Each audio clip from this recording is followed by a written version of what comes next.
যখন দেখবেন বৃষ্টি হচ্ছে তখন দোয়া করবেন, দোয়া কবুল হবে ইনশাআল্লাহ।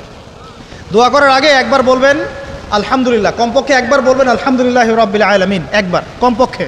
মানে প্রথমে আল্লাহর প্রশংসা করবেন, তারপর একবার দরুদ পড়বেন আল্লাহুম্মা সাল্লি আলা মুহাম্মাদ ওয়া সাল্লিম, তারপর হাত তুলে দোয়া শুরু করবেন। বৃষ্টি পড়ছে, দোয়া শুরু করে দেন, দোয়া কবুল হবে ইনশাআল্লাহ। আজান দিয়েছে, আজান এবং একামতের মাঝখানের সময়টা আছে, এই সময়টা কাজে লাগান, দোয়া কবুল হবে ইনশাআল্লাহ।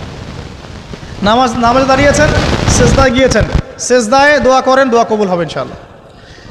প্রশ্ন করে অনেকে যে ভাই সেজদায় কি বাংলায় দোয়া করা যাবে?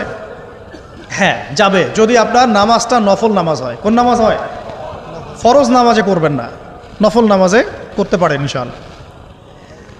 সেজদায় বান্দা আল্লাহর সবচেয়ে কাছাকাছি থাকে, এই সময়ে বেশি বেশি দোয়া করতে রাসূল সাল্লাল্লাহু আলাইহি ওয়াসাল্লাম তাগিদ দিয়েছেন।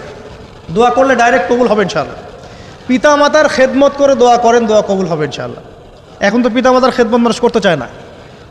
এটা সেই যুগ যে যুগে পিতামাতার সাথে দাস দাসীর মতো আচরণ করা হয়। সন্তানরা ভুলে গেছো তোমরা যে তোমরাও একদিন পিতামাতা হবা। আমরাও কিন্তু একদিন পিতামাতা হব। যারা বিয়ে শাদী করেছে, সন্তান সন্ততি হয়েছে, তারা জানে এই যে প্রসব বেদনার একটা সেকেন্ড, 1 সেকেন্ড বা 1 মিনিট প্রসব যে বেদনা মায়ের হয়, এর ঋণ আমরা সারা জীবনে শোধ করতে পারবো না। পারবেন? এই কারণেই মায়ের পায়ের নিচ জান্নাতের কথা বলা আছে। মাদের সম্মান আল্লাহর কাছে অনেক বেশি, মেয়েদের সম্মান অনেক বেশি। এই নারীবাদী ফ্যামিলিস্টরা যা বুঝিয়েছে, ইসলাম এমন নয়। তো ইসলাম এমন নয়, ইসলামে মেয়ের মর্যাদা সবচেয়ে উপরে। সেই মেয়েদেরকে আমরা এখন কি করেছি? কাপড় চোপড় সব কমিয়ে কমিয়ে বেপর্দা করে রাস্তায় নামিয়ে দিয়েছে। যদি একটা মানুষ নিজের সম্মান না বোঝে, তাকে সম্মান কেউ দিতে পারে? নিজেকে চিনতে শিখুন। আমাদের সম্মান আল্লাহর কাছে অনেক বেশি। এটা বলছিলাম প্রিয় ভাইয়েরা, মায়ের পায়ের নিচে আল্লাহ পাক সন্তানের বেহেশতের কথা বলেছে। মা বোনদেরকে 4টা কাজ করতে বলো, অনলি 4টা কাজ। 5 ওয়াক্ত নামাজ যদি ঠিকমতো পড়তে পারে, 1 নাম্বার। 2, রমজান মাসে রোজা রাখে। 3 নাম্বার, পর্দা ঠিকঠাক মতো করে। আর 4 নাম্বার, স্বামীর আনুগত্য করে। ইনশাআল্লাহ জান্নাতের যে কোনো দরজা দিয়ে ইচ্ছা প্রবেশ করতে পারবে ইনশাআল্লাহ। এখানে স্বামীর আনুগত্যের কথা বলেছি, স্বামীর দাসত্বের কথা বলি না। আনুগত্য দাসত্ব এক জিনিস না। আনুগত্য মানে কি? আনুগত্য মানে আপনি স্বামীর যে কোনো ভালো কাজে আপনি তাকে সায় দিবেন, আনুগত্য। নামাজ পড়তে বলেছে, নামাজ পড়তে হবে। পর্দা করতে বলেছে, আপনি পর্দা করবেন। বেপর্দায় যাবেন, আপনি যাবেন না। এটা আনুগত্য। দাসত্ব কি? দাসত্ব হচ্ছে যে সে ভালো মন্দ যাই বলুক আপনি শুনছেন, এটা দাসত্ব। এটা করবেন না। মা বোনরা 4টা কাজ বাসায় গিয়ে আবার শুনিয়ে দিবেন। নবীজি বলেছেন 4টা কাজ কোনো মেয়ে করলে জান্নাতের যে কোনো দরজা দিয়ে ইচ্ছা প্রবেশ করতে পারবে। 1 নাম্বার, 5 ওয়াক্ত সালাত। 2 নাম্বার, রমজান মাসের সওম রোজা। 3 নাম্বার, পর্দা ঠিকঠাক মতো করবে, লজ্জাস্থানের হেফাজত। এবং 4 নাম্বার, স্বামীর আনুগত্য করা। মায়ের খেদমত করে দোয়া করেন, দোয়া কবুল হবে ইনশাআল্লাহ। বাবার খেদমত করে দোয়া করেন, দোয়া কবুল হবে ইনশাআল্লাহ। কোরআন তেলাওয়াত করে দোয়া করেন, দোয়া কবুল হবে ইনশাআল্লাহ। মনে করেন শেষ রাতে উঠেছেন, মানে শেষ রাত বলতে বোঝাচ্ছি এই ধরেন যে 2টার পর থেকে, এখন 2টা 2:30টার পর থেকে নিয়ে ফজর পর্যন্ত শেষ রাতে উঠেছেন।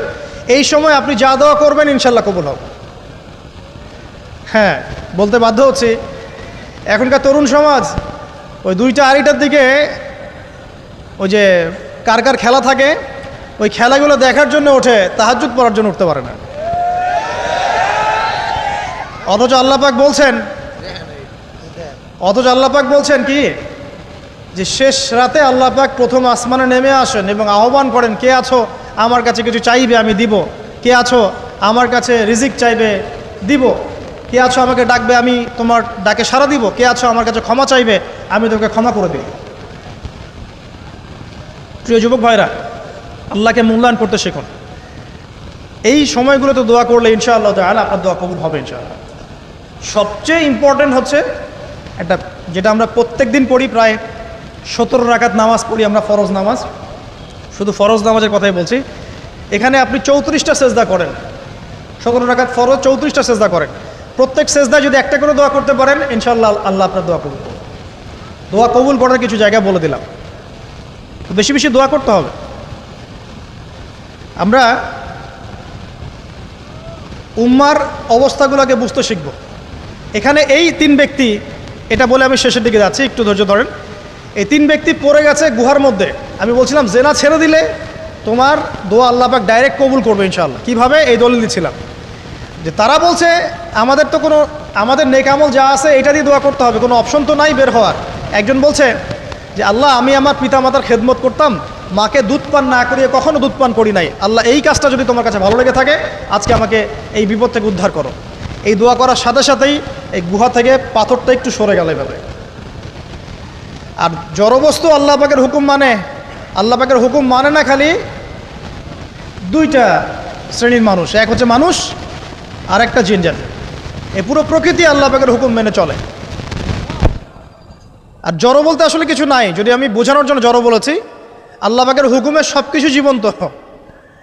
এই যে মাটিতে আমরা বসে আছি না এখন, এই মাটি কিয়ামতের মাঠে সাক্ষী দিবে যে এখানে মাহফিল হয়েছিল। হ্যাঁ, ওইখানে বসে তুমি টিকটক করেছো, লেকচার শুনো নাই ভালো করে। একটা মাহফিলে যাচ্ছিলাম, দেখলাম যে এখন স্টেজে উঠি নাই, ওই সুযোগে দেখলাম যুব সমাজ রাস্তার পাশে দাঁড়িয়ে সিগারেট খাচ্ছে, ব্রেক নিচ্ছে আগে, চা সিগারেটের ব্রেক। হুজুর আসলে আলোচনা শুনবো। এখানে এসে যদি আমরা মানে কোরআন সুন্নাহর বাইরে কোনো কাজ করি, এই মাটি আবার সাক্ষী দিবে। এটা দলিল কোথায় আছে? সূরা জিলজাল পড়ে দেখবেন। সূরা জিলজালের মধ্যে দলিল আছে যে আল্লাহ পাকের হুকুমে এই জমিন কথা বলবে ইনশাআল্লাহ, আল্লাহ পাক হুকুম করলে। জি, তো একটু সরে গেল ওই পাথর, তারপরের ব্যক্তি দোয়া করছে, আল্লাহ আমার একজন কাজের লোক ছিল, সেই কাজের লোক কিছু টাকা পেত, টাকা না নিয়ে বেচারা চলে গেছে, আমি ওই টাকা দিয়ে কিছু পশু কিনেছি, এই পশুগুলো কিনে আমি পালন করেছি, অনেক দিন পর সেই ব্যক্তি এসেছে আমার টাকা দাও।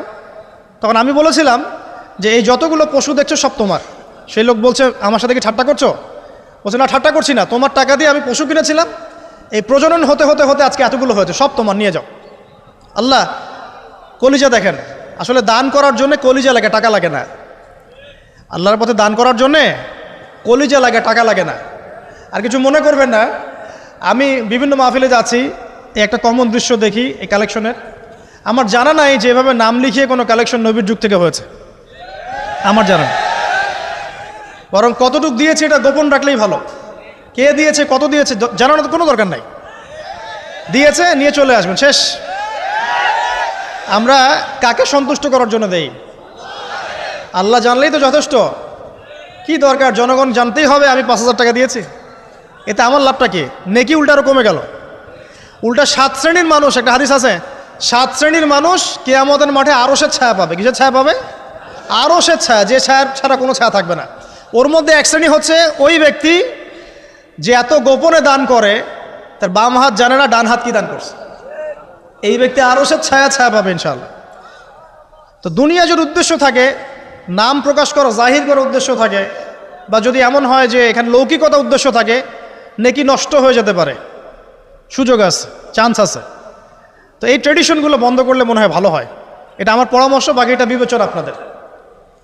আর এই ব্যক্তি বলছে আমি এই সব কিছু দান করে দিয়েছি। দেখেন, দান করতে কি লাগে? কলিজা লাগে, টাকা লাগে না কিন্তু। আসলে দান করতে কলিজা লাগে। অনেক রিক্সাওয়ালাকে দেখেছে আমরা, 100 টাকা দান করে দিল, মসজিদের জন্য দান চাচ্ছে, 100 টাকা দান করে দিল। আর অনেক দেখবেন বিত্তশালী, ঢাকা শহরে যাচ্ছি বনানী গুলশান দিয়ে, দান করতে চাইলে 2 টাকা দিচ্ছে, 5 টাকা দিচ্ছে। এমন হয় না? দান করতে কলিজা লাগে। আর একটা কথা মনে রাখবেন, আপনি যত দান করবেন আল্লাহ আপনাকে তত বেশি দিবেন ইনশাআল্লাহ। ইনশাআল্লাহ আল্লাহ পাকের খাজানা যে এত প্রচুর, আপনি দান করলে কমে যাবে এই চিন্তাই করবেন না কখনো। তবে সবচেয়ে সেরা দান কোনটা জানেন? আপনার প্রয়োজন আছে এখন, এই প্রয়োজনের সময় দানটা হচ্ছে সেরা দান। এবং সবচেয়ে উত্তম খরচ কোনটা? সবচেয়ে উত্তম খরচ হচ্ছে আপনার পরিবারের পিছনে খরচ। আপনার পরিবারের পিছনে খরচটা আপনার সবচেয়ে শ্রেষ্ঠ খরচ। আর দান করে মধ্যম পন্থায়, এমন হবে না যে নিঃস্ব হয়ে গেলেন দান করে একদম, আবার এমন না যে কৃপণতা প্রদর্শন হচ্ছে, এমনও না। মধ্যম পন্থায় দান খয়রাত করবে ইনশাআল্লাহ। আর কিয়ামতের মাঠে মানুষ তার দানের ছায়ায় থাকবে ইনশাআল্লাহ। যে যত দান করবে ওই ছায়ার নিচে সে থাকবে। এই ব্যক্তি সব দান করে দিয়েছিল, যাও সব গরু ছাগল তোমার। তৃতীয় ব্যক্তি, পাথর সরে গেল একটু, তৃতীয় ব্যক্তি, যুবক তোমাকে বলছি ভাই, তৃতীয় ব্যক্তি আল্লাহর কাছে বলছে, আল্লাহ আমার একজন সুন্দরী চাচাতো বোন ছিল, আছে না তোমাদের কাজিন, এবং তাকে আমি খুব ভালোবাসতাম। ওই যে এখন বয়ফ্রেন্ড গার্লফ্রেন্ড ফ্রি মিক্সিং, যেটা খুব ভালোবাসতাম। তো তাকে আমি পেতে চাইতাম, তাই আমি তাকে অফার করি সে বলে যে না, আমাকে 100 স্বর্ণমুদ্রা না দিলে আমি রাজি না। 100 স্বর্ণমুদ্রা। এই মেয়ের অবশ্য অনেক ডিমান্ড ছিল, তাহলে বোঝা গেল 100 স্বর্ণমুদ্রা মানে অনেক। জানেন, এখন তো দেখা যায় 1500 টাকা 2000 টাকা দিয়ে মেয়ে তার ইজ্জত বিক্রি করে ফেলছে। 100 স্বর্ণমুদ্রা, আর কাউকে কিছু দেওয়াই লাগে না, এমনি বিক্রি করে ফেলে। কত প্রশ্ন, কত যে প্রশ্ন আসে আমাদের কাছে যে ভাই বা হুজুর বা ভাইয়া ওস্তাদ, কত জীবনে এক পর্যায়ে ভুল করেছি, এরকম জেনায় লিপ্ত হয়ে গিয়েছিলাম, প্রেম করেছি ইত্যাদি, আমি কী করবো, আমার কি ভালো হওয়ার রাস্তা আছে কিনা, বা আমি তওবা করে ফিরে আসছি, আমি কি এখন বিয়ে করতে পারবো কিনা। প্রশ্নের শেষ নাই। বেশিরভাগ প্রশ্ন এরকমই আসে এখন। আরেকটা বেশি বেশি প্রশ্ন আসে, ভাই ওস্তাদ হুজুর, আমার স্বামী পরকীয়া আসক্ত, আমার স্বামী পরকীয়া আসক্ত, আমাকে দেখে না, এই হয় সেই, এইগুলো প্রশ্ন বেশি। পারিবারিক জেনা কেন্দ্রিক যত প্রশ্ন আসে, অন্য কোনো কেন্দ্রিক প্রশ্ন এত আসা, মানে এই যুগটা কি হয়েছে, মানে মানুষকে জেনা উন্মুক্ত করে দিয়েছে একেবারে। একদম স্কুল লাইফ থেকে শুরু হবে বয়ফ্রেন্ড গার্লফ্রেন্ড ফ্রি মিক্সিং, এই বন্ধু বন্ধু পড়তে পড়তেই জেনা হয়ে যায়। কলেজ লাইফে গিয়ে আরও বড় জেনা। ইউনিভার্সিটিতে গেলে তো আর কোনো পাত্তাই নাই। ইউনিভার্সিটির খুব কম ছেলে পাবেন সিগারেট খায় না, এবং খুব কম ছেলে মেয়ে পাবেন যারা এই অবৈধ প্রেম করছে না, খুব কম। এটাকে আমরা প্রমোট করছি আবার। বিশ্বাস করেন শুধুমাত্র সরাসরি সেক্সুয়াল সম্পর্কটাই জেনা নয়, এই মিক্সিংটাও জেনা আল্লাহ পাক বলেছে। এবং এতে করে আমাদের যুব সমাজে অধঃপতনটা হয়েছে, এটা অন্য কোনোভাবে হয় নাই। কারণ সূরা আলে ইমরান পড়ে দেখবেন আল্লাহ পাক বলছেন যুয়িনা লিন-নাস হুব্বুশ শাহওয়াতি মিনান নিসা, মেয়েদের মধ্যে ছেলেদের জন্য সবচেয়ে বেশি শাহওয়াত আছে, শাহওয়াত খাহেসাত, এটা সবচেয়ে বেশি আকর্ষণ করে ছেলেদেরকে। সমাজের কাঠামো ভেঙে যাচ্ছে তো, সমাজের কাঠামো ভেঙে। আমরা তো বাইরে ভালো মানুষের লেবাস পরে আছি, দেখবেন বহু পরিবারে পরকীয়া চলছে, জানেন না, ভিতরে ভিতরে ভিতরে ভিতরে। আমরা তো লজ্জা এগুলো বলি না, চোখ লজ্জায় বলি না, চলছে এগুলো এখন কমন হয়ে গেছে। যে ফ্যাশন শোর নামে, বিউটি কন্টেস্টের নামে, এই সেই, মানে অশ্লীলতাকে প্রমোট করা হচ্ছে চতুর্দিক থেকে। রেপ ধর্ষণ দিন দিন বাড়ছে আর বাড়ছে। বাচ্চা কাচ্চা ছোট ছোট বাচ্চা মেয়ে পর্যন্ত রেহাই পাচ্ছে না। এই কয়দিন আগে একটা মেয়েকে কত পিস পিস করে ভাসিয়ে দিয়েছে একেবারে, দেখেন নাই? কোথায় আছেন? সমাজটা কোথায় গেছে? আমরা ভালো মানুষের মুখোশ পরে বসে আছি। একটা মাহফিল করে কি সব হবে? কনস্ট্রাকটিভ কাজ করতে হবে। তারুণ্যের এই শক্তিটাকে আল্লাহর জমিনে দিনের প্রচার প্রসার প্রতিষ্ঠার কাজে ব্যয় করতে হবে। যতক্ষণ পর্যন্ত আমরা এরকম ভালো মানুষের লেবাস সাজে বসে থাকবো না, আমার ঘরেও ফেতনা ঢুকে আসবে, টের পাবেন না। যখন ফেতনা ছড়িয়ে পড়ে ওটাকে দমন করতে হয়। দমন না করলে ওইটা আমার ঘরেও ঢুকবে তো এক সময়, আমি একা ভালো থাকতে পারবো না তো। আরে দমন করার ক্ষমতা আল্লাহ পাক যাদেরকে দিয়েছেন তাদের উপর অবশ্য ওয়াজিব হয়ে গেছে এগুলো দমন করা। এখন তাদের উপর একটা ফরজ ওয়াজিব হয়ে গেছে দমন করা এগুলা, নাহলে আল্লাহ পাক কঠিন শাস্তির সম্মুখীন করবেন। একটা হাদিস বলে সামনে যাই, শেষ করে গুটিয়ে নিচ্ছি। নবীজি বলছেন একদিন ঘুম থেকে উঠে চোখ ঘষতে করছে লা ইলাহা ইল্লাল্লাহ, আল্লাহ লা ইলাহা ইল্লাল্লাহ। তার স্ত্রী সামনে জাইনাব বিনতে জাহাশ রাদিয়াল্লাহু আনহা, তিনি বলছেন ইয়া রাসূলুল্লাহ, কি হয়েছে, সমস্যা কি? নবীজি বলছেন ওয়াইলুল লিল আরব, আরবদের জন্য ধ্বংস, আরবদের জন্য ধ্বংস। মিন শাররি কাদ ইখতারাব, কি ভয়ঙ্কর ফিতনা ধেয়ে আসছে। তখন তার স্ত্রী বলছেন ইয়া রাসূলুল্লাহ আনুহলিকু ওয়া ফিনা সালিহুন, আমাদের মধ্যে সৎ মানুষ ভালো মানুষ থাকা অবস্থাতেও কি আমরা ধ্বংস হয়ে যাব? নবীজি বলছেন বালা, অবশ্যই, নাম, হ্যাঁ অবশ্যই ধ্বংস হবে। ইযা কাসরাতুল খাবাস, যখন সমাজের মধ্যে অশ্লীলতাকে ছড়িয়ে পড়া হবে। যখন সমাজের মধ্যে অশ্লীলতা বেহায়াপনা ছড়িয়ে পড়বে, আলেম জালেম সব ধ্বংস হয়ে যাবে। এই সময় এখন আসে নাই? আসে নাই? হারাম, একটা সামান্য একটা হারাম ঠুনকো একটা খেলাকে নিয়ে সারা বিশ্ব কি করতেছে দেখেন নাই? কি পাগল হয়ে গেছে একেবারে, কি অবস্থা মানুষের মধ্যে। কে খেলে তারও ঠিক নাই, ওই দেশের লোক আমাকে চিনে কিনা তারও ঠিক নাই, নিজের কোনো ব্যক্তিত্ব গায়রত কিছুই নাই। আশ্চর্য একটা জাতি আমরা। কে খেলছে? ভাবখানা এমন যে আমরা মনে হয় যুদ্ধ করে কাফেরদের সাথে দ্বীন ইসলাম কায়েম করে ফেলছে, একদম ভাবখানা। অথচ এগুলো তৈরি করা হয় কি জন্য? যাতে মুসলিম জাতি একদিকে ফোকাস করে থাকে, অন্যদিকে ওরা তাদের উদ্দেশ্য সাধন করবে। এখন সারা ওয়ার্ল্ডের চেহারা একদিকে ফিরাইছে, এদিকে দেখো, এই যে খেলা দেখো, আর বাকি পিছনে যে কাজগুলা ঠিকই করছে ওরা। দেখবে কি কাজ করছে কয়দিন পরে দেখতে পারবে। পাবলিকলি আমি বললাম না, কারণ বললে সব বুঝবেন না আপনারা, আর সব জায়গায় সব কিছু বলতে নাই। ওদের উদ্দেশ্য ওরা কখনো ভুলে যায় নাই। ওরা চাচ্ছে সারা বিশ্বটাকে শাসন করতে এবং মুসলিমদেরকে দমন করতে, এবং আপনাকে খেলতামাশায় ব্যস্ত রেখেছে। লাচো এখন যুবকদের কোনো হিতাহিত জ্ঞান পর্যন্ত চলে গেছে এখন। হিতাহিত জ্ঞান, তোমাকে এইভাবে চুল কাটতে কে বলছে? তোমাকে এইভাবে চুল কাটতে কে বলছে? এদিকে একদম ছিলে রেখে দিছো, এখানে মাঝখানে উঁচা একটা ময়ূরের মতো রেখে দিছো, মানে এভাবে চুল কাটতে তোমাকে কে বলছে? কে তোমাকে মেসির ফলো করতে বলছে? তোমার জন্য রাসূল সাল্লাল্লাহু আলাইহি ওয়াসাল্লামের বাবরি চুলের সুন্নত নাই? আজীব একটা ব্যাপার। দাড়ি রাখছো, বিরাট কোহলির মতো দাড়ি রাখছো, কেন? রাসূল সাল্লাল্লাহু আলাইহি ওয়াসাল্লামের মতো ছাড়া দাড়ি রাখতে পারো না? আশ্চর্য। আমাদের আদর্শ চিন্তা হবে না? নবী সাল্লাল্লাহু আলাইহি ওয়াসাল্লামের মতো এত সুদর্শন হ্যান্ডসাম মানুষ থাকতে আমি কাকে ফলো করব? যুবকদের পুরো মাথাটাকে ব্রেইন ওয়াশ করে ফেলা হয়েছে। কারণ ওরা জানে খুব ভালো করেই, যুবকরা যদি আল্লাহর পথে ফিরে আসে ওদের সমস্যা আছে, সমস্যা। এই কারণে তোমাদেরকে ভুলিয়ে রাখা হচ্ছে। নিজের জীবনের মূল্য দিতে শেখো। আল্লাহ রাব্বুল আলামিন তোমাকে আমাকে সৃষ্টি করেছেন, আল্লাহ পাক আমাদের হাতে এই দিনের বিজয় দেখতে চান। আল্লাহ পাক চান যেন আমরা আল্লাহর দিনটাকে পালন করি, প্রসার ঘটাই। ইনশাল্লাহ এক সময় দিন প্রতিষ্ঠা হবে ইনশাআল্লাহ। আমরা যদি খেলতামাশায় মত্ত থাকি তাহলে দিনের প্রচার কে করবে? প্রসার কে করবে? আর সব কি ওলামায়ে কেরামের দায়িত্ব? সাধারণ মানুষের কোনো দায়িত্ব নাই?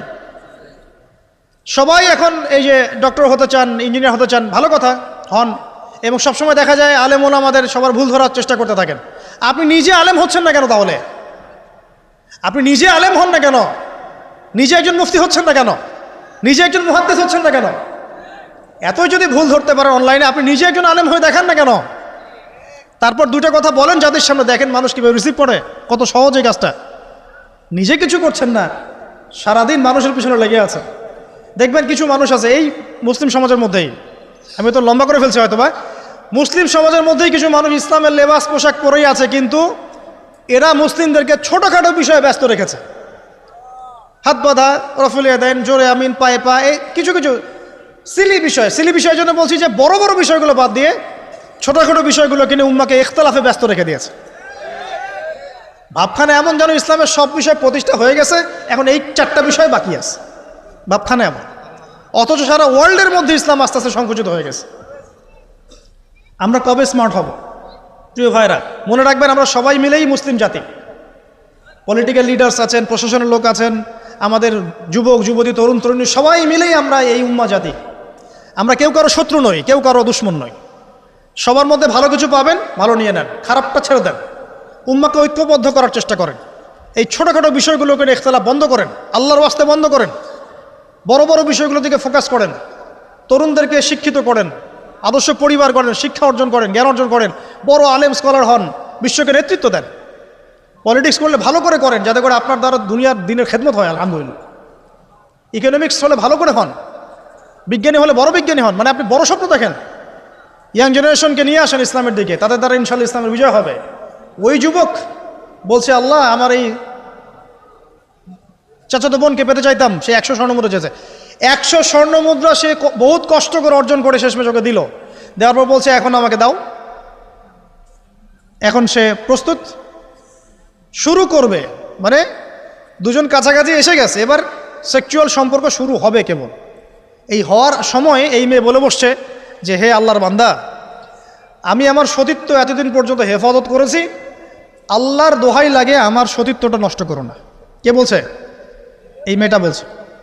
এবার এই ছেলে তাৎক্ষণিক সেখান থেকে উঠে গেল।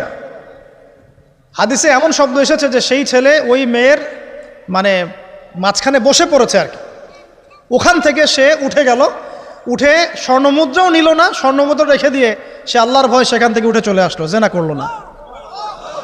সে বলছে, আল্লাহ ওই কাজটা যদি আমি তোমার ভয়ে করে থাকি, তুমি যদি জানো, আজকে এই পাথরটা এখান থেকে সরিয়ে দাও আল্লাহ। আল্লাহ পাক সেই পাথরটা পুরো সরিয়ে দিলেন এখান থেকে। চাক্ষুষ মৃত্যুর হাত থেকে আল্লাহ পাক বাঁচালেন কোন ওসিলায়? জেনা থেকে দূরে থাকার ওসিলায়। প্রিয় যুবক ভাই এবং যুবতীদেরকে বলবো, চারিত্রিক পবিত্রতা হেফাজত করেন, আল্লাহর ওয়াস্তে নিজের জীবনটাকে পবিত্র করেন, দিনের ইলম অর্জন করেন, বেশি বেশি আমল করেন, ভালো কাজে ব্যস্ত থাকেন, সমাজ কল্যাণমূলক কাজ করেন, বেশি ভালো কাজে ব্যস্ত থাকেন। খারাপ সার্কেলের সাথে মিশিয়েন না, ভালো সার্কেলে মিশেন। আলেম ওলামার সাথে সম্পর্ক রাখেন, মাদ্রাসার সাথে একটু যোগাযোগ রাখেন, দিনী হালাকাগুলোয় বসেন। এই অহেতুক ফাহেসা কাজগুলোতে সময় নষ্ট করেন না। কোরআন তেলাওয়াত করেন, বেশি বেশি করেন, দিনী বইপত্র পড়েন। এই যে ভ্রাম্যমান লাইব্রেরিগুলো আছে না, বই পড়েন। আমি বলছি না শুধু ইসলামিক বই পড়তে হবে আপনাকে, আপনি অর্থনীতির বই পড়েন, সমাজবিজ্ঞানের বই পড়েন, রাষ্ট্রবিজ্ঞানের বই পড়েন, জিওপলিটিক্যাল বইগুলো পড়েন, কোরআন সুন্নাহ তো পড়বেনই, শিক্ষিত হন ইনশাআল্লাহ তাআলা। আজ হোক আর কাল হোক আমরা বিশ্বাসী ওই যে যুগটা ছিল, যে যুগে মুসলিমরা সারা বিশ্ব দাপটের সাথে দাপিয়ে বেরিয়েছে আর কি, প্রত্যেকটা ডিপার্টমেন্ট মুসলিমরা রুল করেছে, ইনশাআল্লাহ আবারও সেই সময় ফিরে আসবে ইনশাআল্লাহ। আমরা বিশ্বাস করি আল্লাহ রাব্বুল আলামিন তার রাসূলের মাধ্যমে জানিয়েছেন যে ফিতনাময় পরিবেশটা চিরস্থায়ী হবে না। এখন হয়তো ফিতনা চলছে, কিন্তু এরপরে আসবে ইনশাআল্লাহ তাআলা আল মাহদির যুগ। কার যুগ? ইমামুল মাহদির যুগ আসবে ইনশাআল্লাহ।